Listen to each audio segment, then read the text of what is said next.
Lewis Hamilton recently lost out to Max Verstappen in the race for the F1 Drivers' Championship. Lewis Hamilton is unlikely to retire despite the agonizing nature of his defeat to Max Verstappen at the Abu Dhabi Grand Prix last week, Nico Rosberg believes. The Brit led his 24-year-old rival with just one lap to go. Yet he ended up missing out on glory, with the Red Bull driver reigning supreme.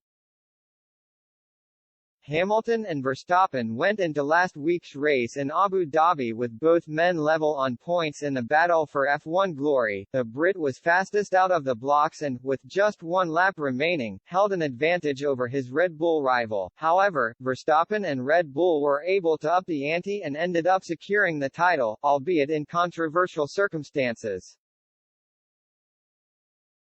Mercedes launched 2 appeals on the day, which were rebuffed by the FIA, before opting to withdraw another protest in midweek, with Hamilton missing out on a chance to move ahead of Michael Schumacher in the history books. Talk of retirement has now arisen. The 36-year-old is contracted to Mercedes until 2023, having signed a new contract with the Silver Arrows earlier this year. Yet while Toto Wolff admitted retirement arose in talks with Hamilton, Rosberg thinks the Brit will be back on the grid again for next season. It was heartbreaking for him, absolutely, because up until 4 laps from the end he was almost certain to be world champion, he said. Then with this change of procedure, or whatever you want to call it, suddenly he lost the world championship.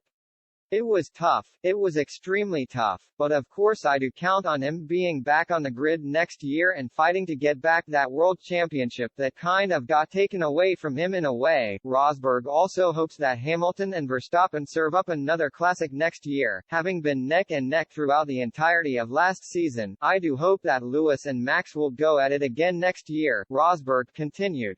Of course I am not the guy to be saying that because I also disappeared into the distance after I won a title, so it really wouldn't be fair to say that. It was just so amazing. Those two guys, Lewis used to be, or is, the best wheel-to-wheel racer, and here comes Verstappen who is really taking it to him in wheel-to-wheel racing and sometimes even being better. It's incredible to see their skill and to watch them go at it. They're like on their own planet. They are well beyond everybody else, so I do hope we see it again next year.